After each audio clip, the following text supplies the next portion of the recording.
네, 네 번째 기후위기에 대한 강의는 세계에서 주요 탄소 발생국 지표가 어떻게 되느냐. 그러니까 지구 오염의 주범 국가들이 어딘가를 보는 건데요. 단연 중국이 세계 최고의 탄소 배출 국가죠. 산업화가 여기도 우리나라처럼 이제 급격히 진행된 수십 년 최근이고, 세계 공장이라는 말처럼 엄청나게 많은 대규모 제조업 공장들이 이제 인건비 문제로 중국으로 이제 들어갔고, 이제 중국도 인건비가 비싸지니까 이제 3위 인도 쪽으로 많이 지금 가고 있고, 또 우리가 7위였는데 가장 최근 통계가 이제 22년 거가 최근 통계인데 9위로 좀 떨어진 이유가 이제 사우디와 이란이 최근에 그 원유 개발을 좀 더 많이 하고 수출을 많이 했어요. 특히 이란이 나라가 어려워지고 미국이 규제를 해서 그동안 수출을 많이 못 하다가 이제 여러 수급에 문제가 생기니까 이란을 좀 풀어주고 있는 상태죠. 그래서 이란이 많이 지금 올라와서 우리가 7위에서 9위인데, 이제 그 다음 중요한 거는 이제 이건데, 우리보다 앞선 나라들이 지금 급격히 감소를 하고 있어요. 파리 협정, 그 다음에 나중에 소개를 한 R200 운동에 유럽 국가들은 지금 굉장히 주도하면서 적극적으로 독일을 중심으로 참여를 하고 있기 때문에 굉장히 감소를 하고 있는데, 이제 우리나라 보세요. 빨간 거로 해놓은 우리나라는 제일 감소 폭이 더뎌요. 그러니까 다시 말하면 점점 우리는 탄소 배출 상위권으로 가고 있고, 이제 우리하고 비슷한 나라들은 이제 떨어져 나갈 것이다. 이런 전망이죠. 그래서 지금 이거보다 더 중요한 거는 이제 앞선 이 나라들은 엄청난 인구를 가진 나라들이잖아요. 다 이란과 사우디, 독일 빼고 이 다섯 나라는 다 1억이 넘는 나라고, 뭐 중국, 인도, 미국은 뭐 엄청나게 인구가 많은 거 뭐 우리가 잘 알고 있습니다. 자, 이제 방향을 돌려볼게요.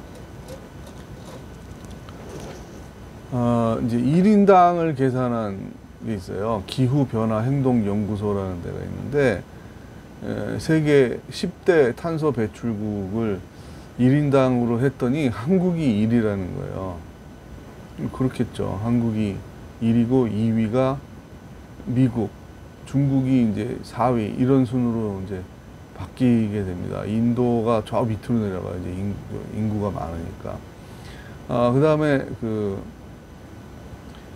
유엔이 이제 인정한 공식 기구가 있는데 NDC라는 데가 있어요. 국가 결정 기여라는 이름이 참 어려운 이런 단체가 있는데, 2030년까지 온실가스 배출을 2017년 대비 24%를 줄여야 한다.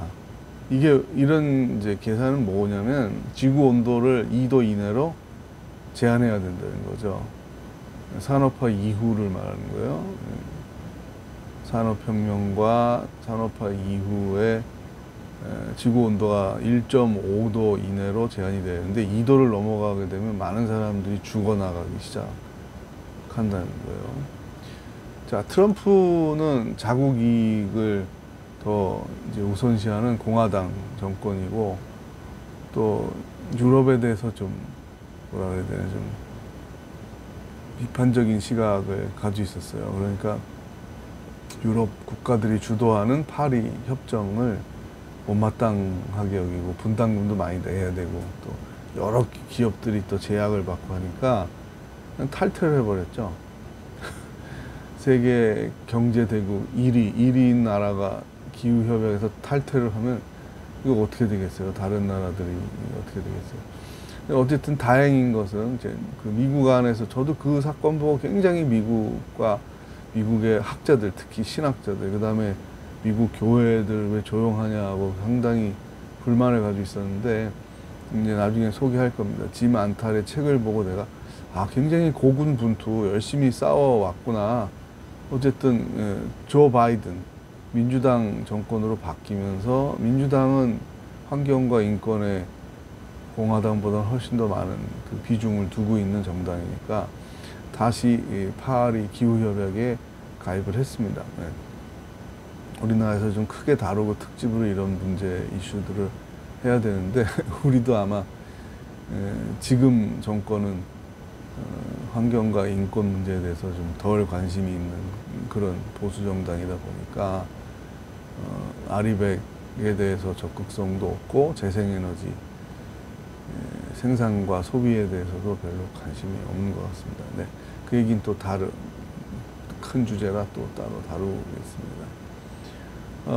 기후 정상회의를 최근에 했는데 바이든 대통령이 2030년까지 그렇게 NDC의 요구를 들어야 한다고 같이 강조를 했고 2005년 배출량을 대비해서는 절반을 감축해야 된다.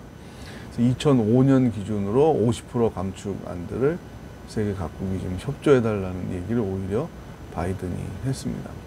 세계자원연구소가 집계한 2005년 미국 온실가스의 배출량은 68억 182만 톤입니다. 이게 얼마나 많은 건지 저도 감이 안 오는 것 같아요.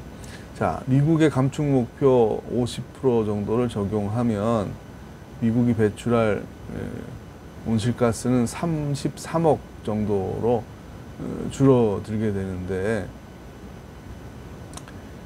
여기에 이제 인구 전망 3억 5천만 명을 나누게 되면 이제 9점 몇 톤이 나오는데 한국은 2030년에 인구 대비 배출량이 1톤 세계 1위로 지금 예상이 되고 있습니다. 자, 그럼 우리나라는 왜 이렇게 기후 악당이 됐을까? 인구 대비 세계 최악의 탄소 발생국이 됐을까? 뭐 그거는 생각해 보면 이제 금방 답이 나올 수 있는 게 6.25 전쟁 잿더미가 돼서 지금 70년인데 특히 1970년부터 지금 50년 동안은 급격한 산업화와 함께 고도 성장을 이룬 거잖아요. 그래서 세계 200여 개 나라 중에 10대 경제 강국이 됐으니까 더군다나 우리나라는 참 놀라운 게 세계적인 대형 제조업을 참 골고루 업종별로 가장 많이 가지고 있는 나라가 또 우리나라예요. 그래서 사실은 자원이나 뭐 석유 뭐 이런 거 없지만 굉장히 지금 발전을 하는 거죠. 뭐 생각해 보면 반도체, 자동차, 조선, 중화학 이런 거 다 세계적인 회사들이 우리나라에 있잖아요. 그러니까 대량의 탄소 발생을 해왔을 것이고 지금도 하고 있고 그 다음에 또 놀라운 건 제가 좀 찾아봤어요. 우리나라가 왜 이렇게 탄소 발생이 많은가 했더니 전 이거 다 없어진 줄 알았는데 와, 화력 발전이 아직도 우리나라의 에너지원의 25% 4분의 1 정도가 화력 발전이에요. 이건 뭐 바로 뭐라 그래야 되나? 이건 직격탄이잖아요. 탄소를 발생시키는 아주 직격탄에 해당되는 건데 그거를 우리가 많이 사용하고 있어요. 또 반면에 나중에 이제 아리백 할 때 또 다르겠지만 재생에너지 사용 비율이 OECD 국가 중 최하위 수준입니다.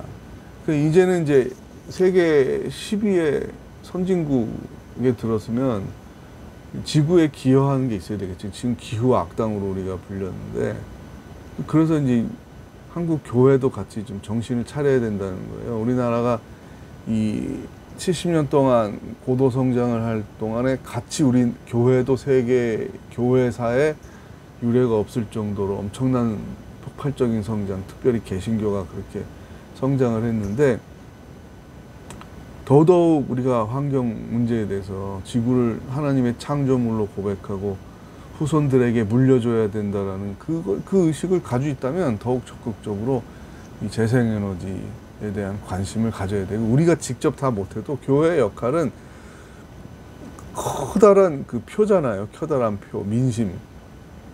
기독교 인구가 우리 국민의 4분의 1 정도에 해당되는 굉장히 큰 주요 그룹인데 압력 역할을 할 수 있어야 된다는 거죠. 우리가 지지하는 정당이 뭐 다를 수 있는데 그 우리 동네에 국회의원 사무실이 있고 뭐 영향을 줄 수 있는 여러 우리 교회도 뭐 시의원이나 국회의원 혹은 구청장이 나올 수도 있는 거고 계속 우리 견해를 그러니까 설교 지 많다리 강조하는 건 교회 목사들도 직접 경제나 뭐 이런 기후 과학자가 아니라도 역할이 있다. 골고루 교인들이 여러 산업에 종사하는 교인들이 오는데 지구 위기라는 거를 설교만 해도 각 영역에서 경각심을 더 갖지 않겠느냐. 그 얘기를 합니다. 좀 저도 그런 의미로 제가 사실은 모든 문제가 관련돼 있어서 과학적인 문제, 경제적인 문제, 문화적인 문제, 정치적인 문제 다 관련돼 있는데 제가 뭐라고 이걸 뭐 그 영역의 전문가가 될 수 있겠어요. 그러나 급하게 빨리 해야 되겠다라고 생각한 이유는 더 공부를 해 나갈 것이지만 일단 개요라도 유튜브에 올려야 되겠다 생각한 이유는 이게 시급하다는 거죠. 이 글로벌한 지구 전체의 문제는 나와 상관이 없고 나한테 직접 피해가 안 오는 거니까 잘 둔감하게 된다는 거예요. 지만탈이 그것도 강조를 하더라고요. 사실 이 기후위기 대응은 글로벌 과제, 글로벌 연대 사업이잖아요. 그러니까 정치의 보수정당, 진보정당의 견해 차이나 이익을 넘어서야지 이건 합력을 해야 되는 거죠. 이런 거 있잖아요. 가상의 그 영화지만 외계에서 침공해 오면 좌파 우파가 어디 있겠고 뭐 미국과 러시아가 어디 있겠어요. 다 힘을 합쳐서 외계인을 물리쳐야 되는 것처럼 기후위기가 그런 거예요. 글로벌 연대 사업이어야 되고 정당의 이념을 넘어선 공조체제가 이루어져야 되는 거죠. 그러니까 전 정권이 하는 사업이니까 나는 거부할래. 혹은 예산을 축소하고 이 방향으로 안 갈 거야. 그렇게 하면 안 되고 글로벌 지향점이라는 거에 대해서는 같이 공조를 해야 되겠죠. 공동의 목표인 거예요. 이거는 여야의 문제가 아니다라는 거죠. 그런 면에서 안타까워요. 전 정권이 그 태양 에너지를 비롯한 여러 재생 에너지를 많이 후원하고 아리백에 발맞춰 가려고 했었는데 지금 이제 정권이 바뀌고는 그 하는 예산들을 축소하고 언론들은 이제 계속 그건 비효율적이고 돈 낭비라는 식으로 쫙 이 분위기를 띄워놓으면 국민들도 아이 그래 그건 우리나라가 그걸 해서 돈 낭비하면 안 되지 이런 의식을 갖잖아요. 정치적인 압력이 생기는 게 아니라 그래서 우리나라의 현주소를 객관적으로 좀 알 필요가 있고 세계적으로 우리가 좋은 거 많이 우리가 하잖아요. K 문화, K 콘텐츠, K 푸드가 아주 세계적으로 지금 히트를 치고 공감을 얻고 있는데 사실 우리 뒷면이죠. 낙태하는 문제라든지 출산율이라든지 성범죄라든지 이런 기후에 대한 거 이런 거는 또 우리나라 밑바닥을 지금 가고 있는 거잖아요. 근데 이런 것도 언론에서 좀 공정하게 보도하고 우리나라를 공격하자는 게 아니라 셀프 디스하자는 게 아니라 이 불명예를 벗고 그리고 인류에 기여하는 나라가 되겠죠. 세계 10대 강국. 이제 뭐 G7 다음에 G8이나 G9이 되면 우리나라가 들어간다. 그만큼 세계에 대한 위상이 올라갔다만 자랑할 게 아니라 책임도 증가하는 거죠. 책임도. 그리고 마찬가지예요. 한국교회가 세계 유례가 없는 교회 성장을 했다면 사회에 유익한 방향에 영향을 줘야 되고 나아가 우리나라 사회가 더 건강해지는 것뿐만 아니라 인류의 공동 과제와 목표가 기후위기 극복이라면 거기에 한국교회가 힘을 합쳐야죠. 신학자들, 목회자들, 그 다음에 평신도들, 사회 각계각층에서 다 영향력을 주고 일을 할 수 있잖아요. 그런 면에서 우리가 깨어야 된다는 거예요. 정신 차려야 된다는 거예요. 창조 주권을 고백하고 있는 우리 교회가 이 기후위기 문제에 대해서 이렇게 멀어지고 우리가 많이 지지하는 정당이 이 문제에 관심이 없는 거에 대해서도 우리가 문제 제기를 하지 않는다면 한국은 계속 1인당 세계 최고의 기후위기 오염 국가 이거는 가장 불명예스러운 거죠. 가장 나쁜 행동을 하고 있는 거잖아요. 인류에게 뭐 노래 몇 개 히트 쳐가지고 많은 사람들에게 인기가 있고 돈을 많이 벌었다. 그 그룹이. 그거하고 무슨 상관이 있겠어요. 인류에게 이렇게 치명적인 해를 주고 있다면 우리나라를 자랑할 게 없는 거지 않겠습니까? 정신 차려야 됩니다. 우리나라가 기후위기의 악당, 주범 중에 하나라는 사실을 가지고 교회가 회개하고 깨어 기도해야 되겠습니다. 다음에 또 만나요.